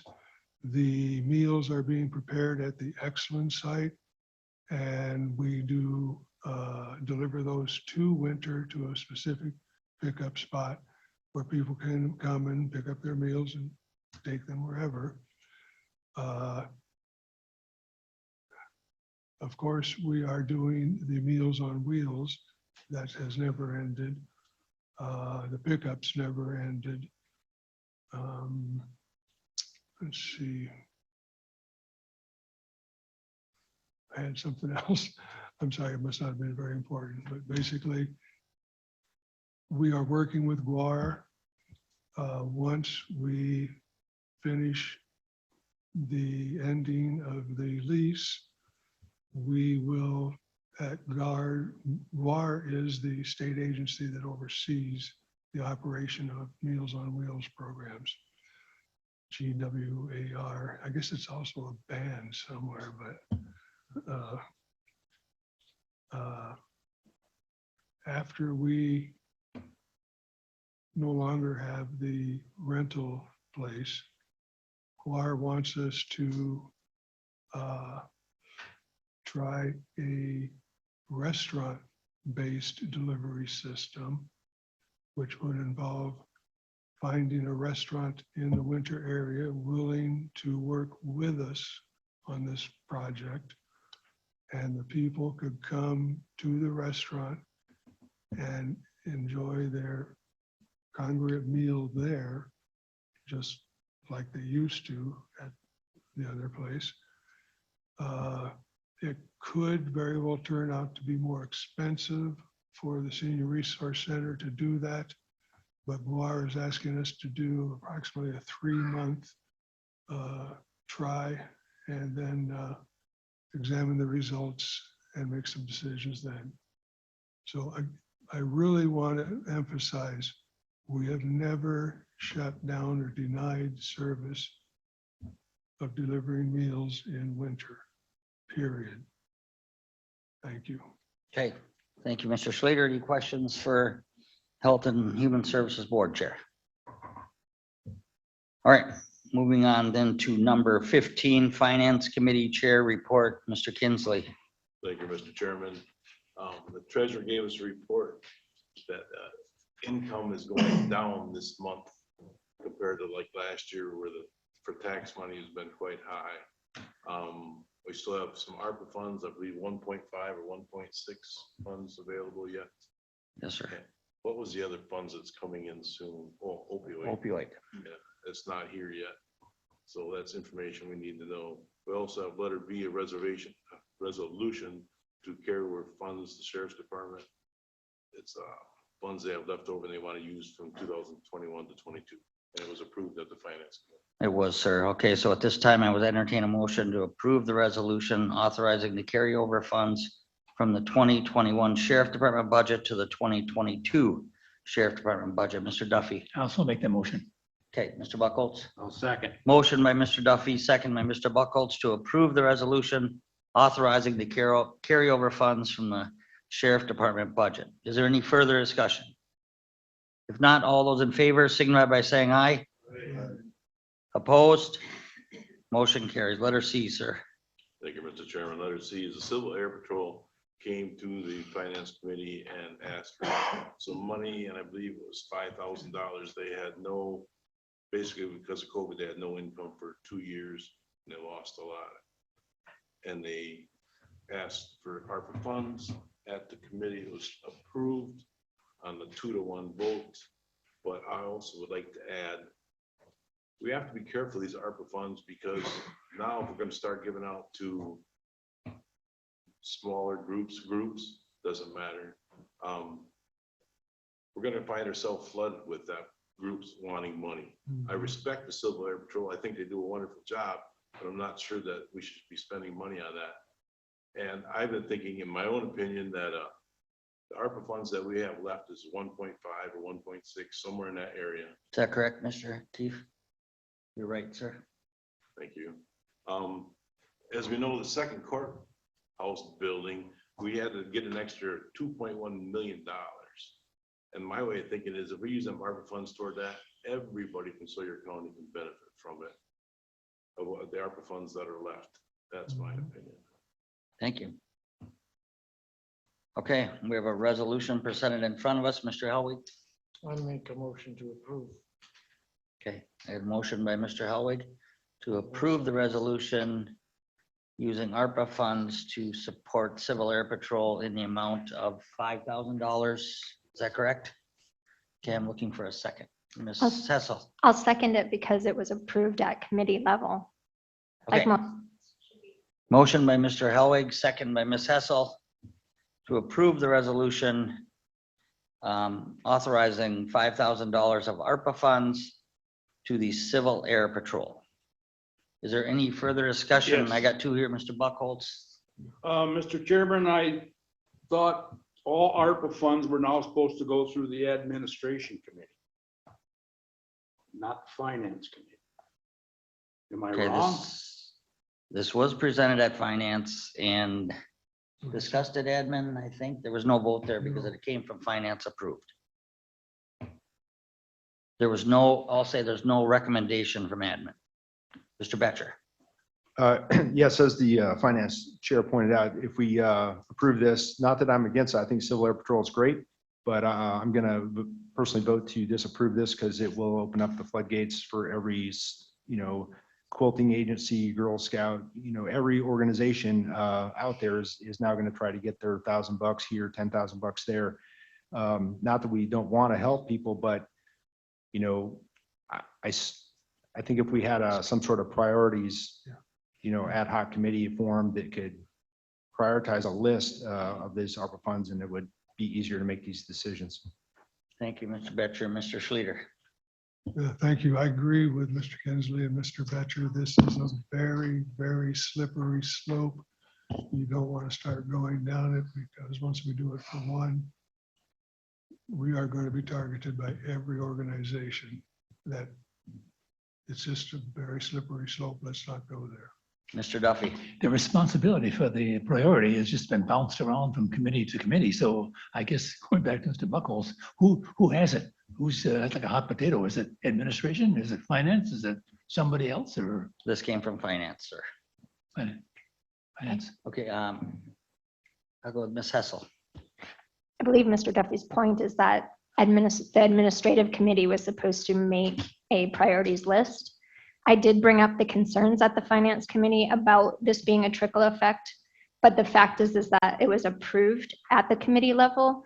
And why do we have committees if we do not respect what they say and bring to the table? Thank you, Mr. Helwig. My comment is the fact that the ARPA money is for those people that lost money during COVID. It's not necessarily for courthouse. I understand that we're short on money, as far as what we're looking at. But if I'm understand correctly, that's what the ARPA money is for those little businesses that barely made it through. Thank you for your time. Are you good, Mr. Ruska? Would you like to speak, sir? You go ahead. Can that money be used as donations? Mr. Keefe? I think, I don't know if I can answer that specifically. I believe, we're looking to use it under the revenue recognition pot of money. And I believe what you're restricted by is what the county normally would spend money on towards. And I'm not sure really the donation aspect of that. Mr. Keefe, would this be an allowable expense for these ARPA funds? I think I want to defer that. I think we should get an opinion on that. Okay. No, I can't right now, sir. Okay, is there any other, I got a motion by Mr. Helwig, second by Ms. Hessel to approve the resolution authorizing $5,000 of ARPA funds for the Civil Air Patrol's request. Is there any further discussion? I have a question. Mr. After Helwig. Mr. Keefe says that We're in discussion, sir. Go ahead. don't, correct? Yep. So, you just brought up you'd like to defer it and get some more information on whether it is even a viable, you can use that Allowable. money for that. Correct. So what do we do under the circumstance as far as, if we want to put it off?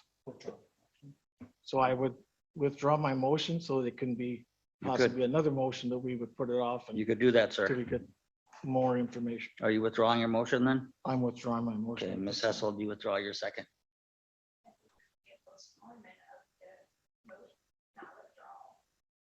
Well, just on the floor right now, he'd withdraw it, and then we'd make another motion to Right. postpone.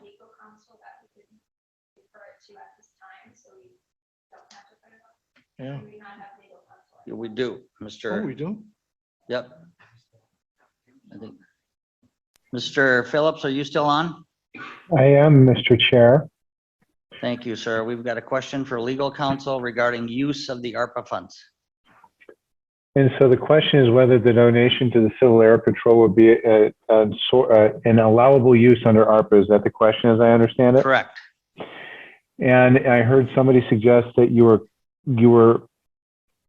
claiming these funds under revenue replacement. Is that right? Mr. Keefe? Correct. Because And it's is under the- the $10 million amount. And the question I have is the Civil Air Patrol's connection to Sawyer County, and I don't know enough about the connection between the Civil Air Patrol and Sawyer County to find out how it is that these funds will be utilized. In other words, what's the difference between the Civil Air Patrol and United Way, for lack of a better way of saying it? Yeah, I don't know that. Do you know that, Mr. Keefe? Yeah, we don't know that as of yet, Mr. Phillips. Okay, and the second question, is there any urgency to the $5,000 request? In other words, is this money that needs to be appropriated this evening, or can it wait until next meeting? He's shaking. It is not time sensitive right now. And then I would appreciate the opportunity to confer with Mr. Keefe or Mr. Alvarado about the connection with Civil Air Patrol and make sure that we have utilization of funds in the most appropriate way. Okay. Thank you, Mr. Phillips. Do you have any questions, Ms. Hessel, for him? Oh, okay. So you withdraw your motion, sir? Yes, and now I'd like to make a motion that we postpone this until the next meeting. We Our May get more information from our counterparts. Sounds great. Okay, I got a motion by Mr. Helwig to postpone until our May meeting. Mr. Bucholtz? I'll second. Okay, and a second by Mr. Bucholtz. Is there any further discussion on the motion to postpone? If not, all those in favor signify by saying aye. Opposed? Motion carries. Okay, thank you, Mr. Kinsley. Is there any other questions for the Finance Committee? If not, we'll move on then to Economic Development UW Extension Committee Chair Report. Mr. Duffy. Thank you, Mr. Chairman. We met on April 11th. Not too much to report. We have no action items, but we did hear from the Fair Board. They're going to sponsor a barn dance as a fundraiser at the fairgrounds on April 11th, and they expect that all of us will be there. Also, we heard from the Extension Department, and they are sponsoring a Parents Forever program at the jail, which is a program that connects mothers incarcerated with their children through reading. Also, the department is conducting a grant writing class, and we hope that we can encourage all the department's heads to send somebody to that class to improve our grant writing efforts. There's got to be a lot of grants out there that we don't apply for, but at least let's learn how to do it. Send somebody there that can catch on to how to do it. The Economic Development named Jesse Wagner Schultz as their acting director. And we heard then both from the Hayward and the Winter Libraries. And that completes our report. Great. Thank you, Mr. Duffy. Any questions for Mr. Duffy? Mr. Duffy, what was the date of the barn dance? June 11th. You want a ticket sent to you directly? Good question. Mr. Duffy, do we have someone identified to go to that grant writing? Grant writing class by the Extension Department. Have we identified anyone to go or? Anybody can go. but, Okay. We don't have a date, but Okay, we should take advantage of it. There's all We kinds should. of grants Yep. out there. okay. Thank you, Mr. Duffy. Okay, moving on then, number 17, personnel policy updates, discussion, possible action.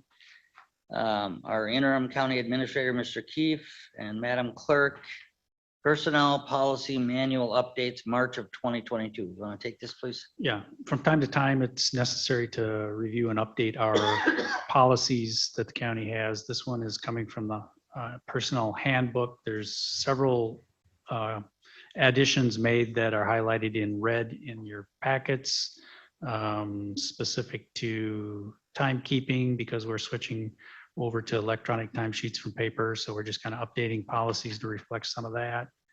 There's some other minor little tweaks. There's language for service animals inserted into the policy. So unless there's questions specifically, I'll leave it at that. Okay, did you want to add anything, Madam Clerk? I do not. You're good. Okay, thank you.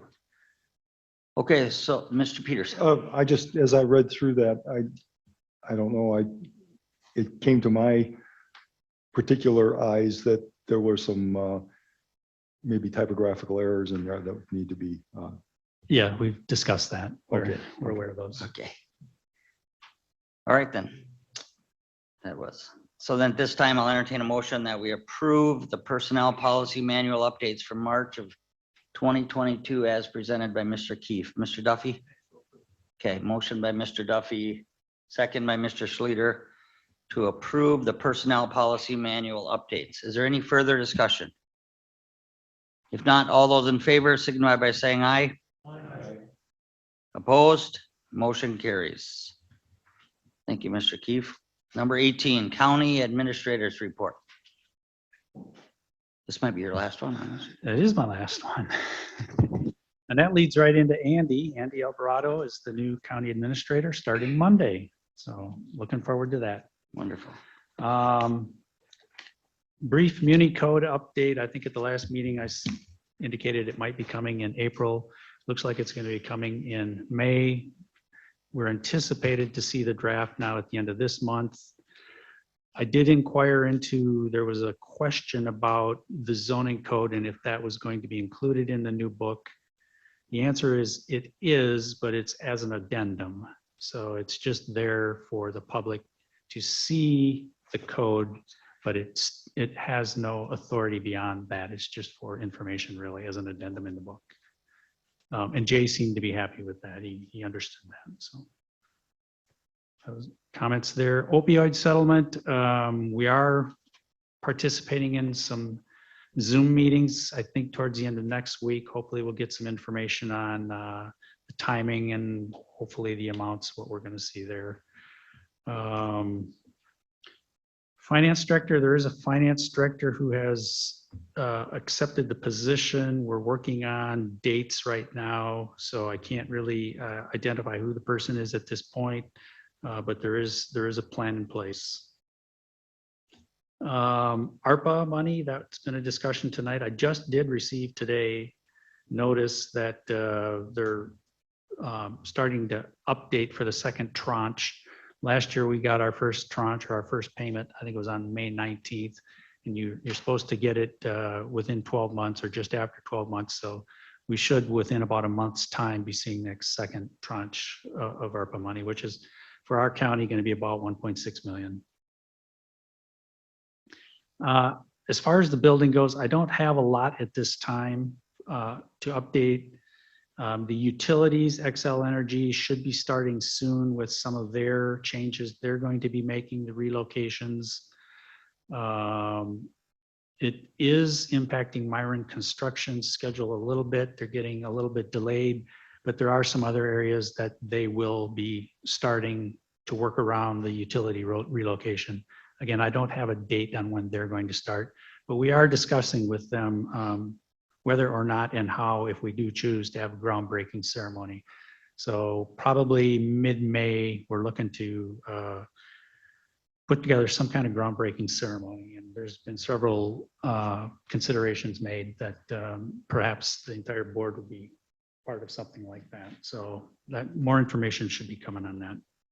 So that's what I got. Okay, any questions, Mr. Hallwig?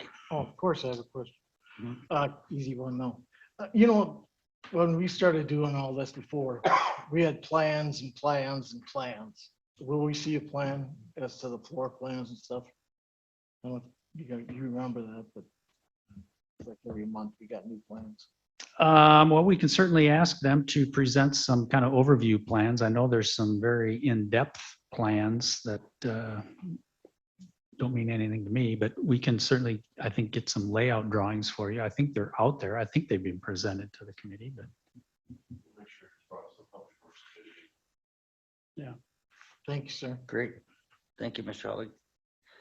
Mr. Keefe, one of your meetings, I don't know when you were at finance with us or was admin, you mentioned that once we wrapped up 21 and looking at 22's budget, that you identified a couple surpluses.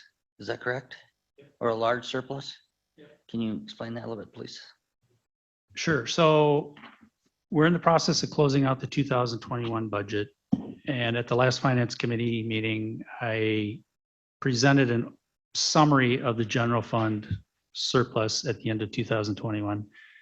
At this point, it's unaudited. The auditors haven't been in yet to go through the books, but it's projecting that our surplus for 2021 general fund is going to be approximately $3 million, largely attributable to increase in sales tax revenues, increase in stumpage revenues.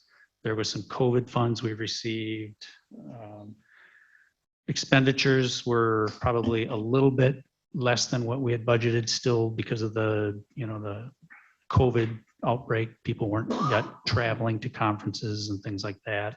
Staffing, we've had some delays in when a position opens up, and the timing between refilling it is taking a little longer in some cases. So that budgetarily, that helps your budget. So, and then the human services budget, right? Still projecting a deficit at this time, but the deficit is under $200,000. A year ago, the deficit was $750,000. So budgetarily, that's a great improvement. It's much better than we were anticipating. You've heard us talk a lot lately about out-of-county placements and the impacts they're going to have on the budget.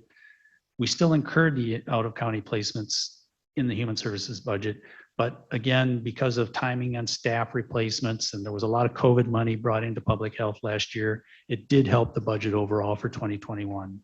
So that was a positive. The highway budget, we're still working through, so I'm not ready yet to present numbers on that yet. That's great, great news. Mr. Bucholtz. Mr. Keith, can that $3 million deficit, or not deficit, but surplus, can that be used for the courthouse? Or no?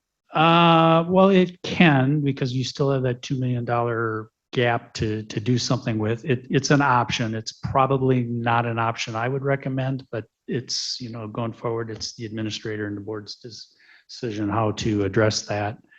One of the things that when Tom and I were planning and considering was, we know with those out-of-county placements, we know that those are still going to be significant costs for the county. We were looking to put some kind of fund balance designation on some of that excess to use for future out-of-placement deficits that will probably likely occur. So.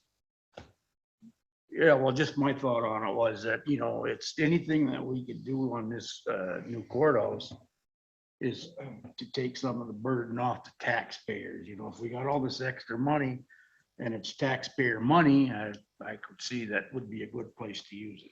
Yeah, and you want to look at your overall fund balance position. Where are you in relation to where policy says you should be?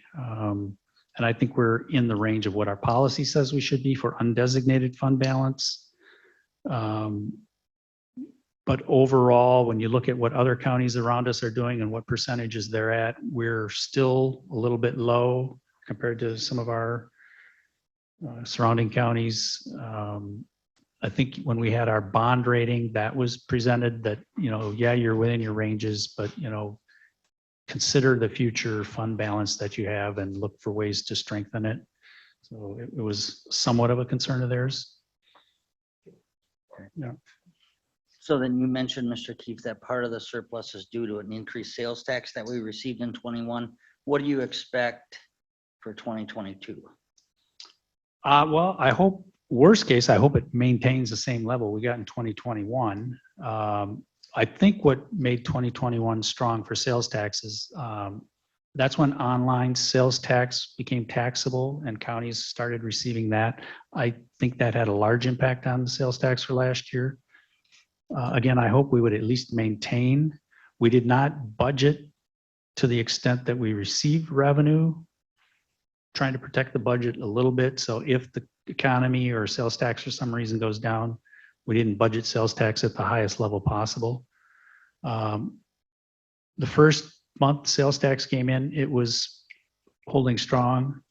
The second month, it is dipping a little bit from a year ago, but you know, maybe the summer will be stronger. Who knows? It's hard to predict at this time. Anything else for Mr. Keefe? Mr. Duffy? No, not Mr. Keefe, but I was going to ask the question, Mr. Chairman. The lady who spoke about the building there in Draper, Loretta, and artifacts on the Lac building, who knows about that? What is that? What building there is she talking about? And who has the key? And whose district is that in? Is that the Winter? Mr. Peters, you're aware of that building? Yes. Okay. So who has the key? What? You want to check into that? Okay. All right. Okay. I have one more question for Mr. Keefe, considering everybody. What do we expect, these carbon credits? What is the money they're talking there?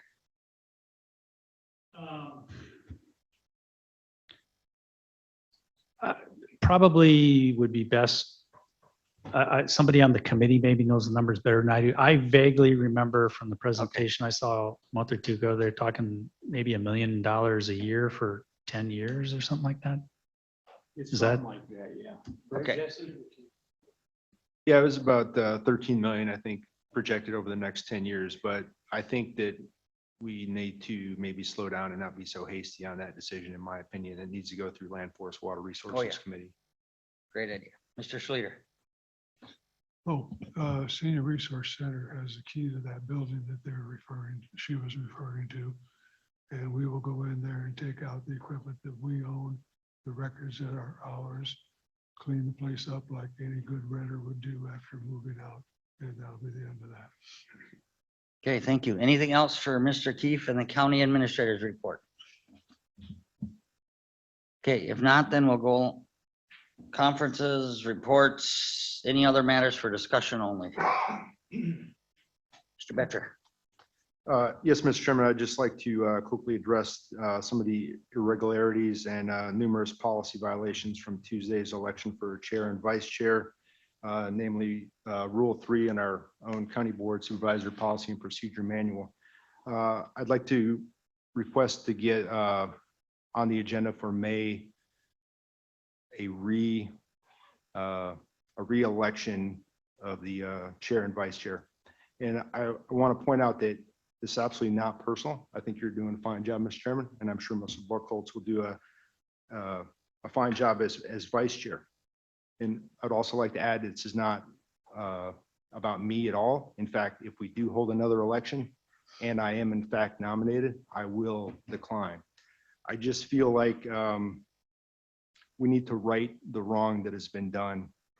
And by holding another election, it will restore the integrity and due process of following the proper protocol, procedures, and policies. I think we owe this to not only the new members and the rest of the board, but the community as a whole. Thank you. Any other matters, Mr. Howick? Mr. Betcher, could you explain, I wasn't at the meeting the other night, of course. What was the wrong that was wronged? Not good. Mr. Chair, am I allowed to answer? Well, we're in discussion only. Right, I didn't know if I was allowed to answer another supervisor directly, so I'll talk to the chair. I mean, I have 5 or 6, that just kind of stood out. One is that at the beginning of the meeting, Mr. Schuman is no longer the chair. His term had expired, so he should not conduct the meeting as chair, which could cause undue influence, especially on some of the new supervisors. Rule 3 says that you need to have a majority vote of the members entitled to a seat, not the members present. So we have 15 duly elected members to this body. Therefore, you need a majority of 15, which is 8. We only had 13 here, so the vote was 7-6 for both chair and vice chair. So that is in violation. None of the nominees, 2 for chair, 3 for vice chair, were offered their 3 minutes to speak, which is again, rule 3, it says right in there. So that was another, direct violation. It says voting will continue until a majority is reached for all nominees. So we had 3 nominees for vice chair, so we should have continued to revote until a majority was reached for all 3 nominees, not with some sort of, we did kind of like a primary, a little mini primary. And it was, it was not ran in a professional manner, in my opinion. And our mission statement says, we'll provide responsible leadership, and we did not display that, in my opinion, 48 hours ago. Thank you. Any other matters for discussion? Mr. Schluter? Yeah, I respect Mr. Betcher's pointing this out to us, and I am equally concerned. I don't want to recount so that I win, and that's, no, I do not want that. But I don't want this hanging over the county board.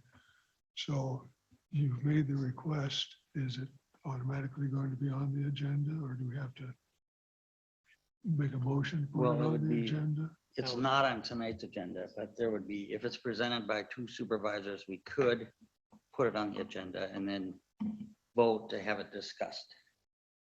At Like the any next- others, yes. Yeah, okay, well then I'll join Mr. Betcher and request that we do that. And again, I don't want your job.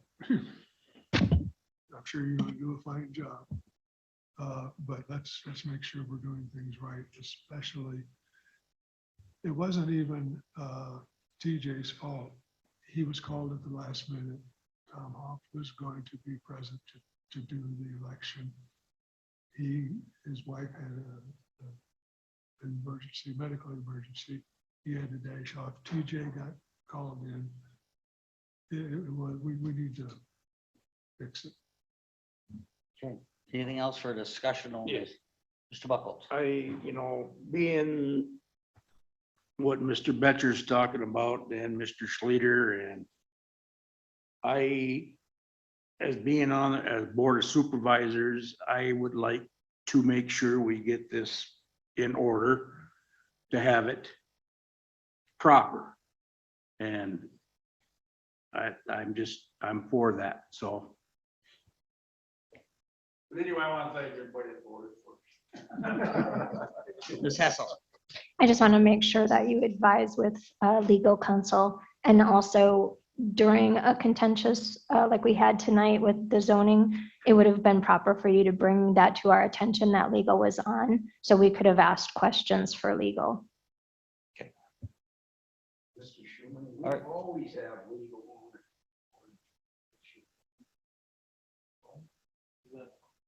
Any other matters for discussion only? But do the new board members know that? No, they do not. But you didn't say you board member. Okay, anything else for discussion only? If not, we're adjourned. Thank you all. Don't we have cake here for our retiring? Yes, we do. Slash. Oh. Yeah.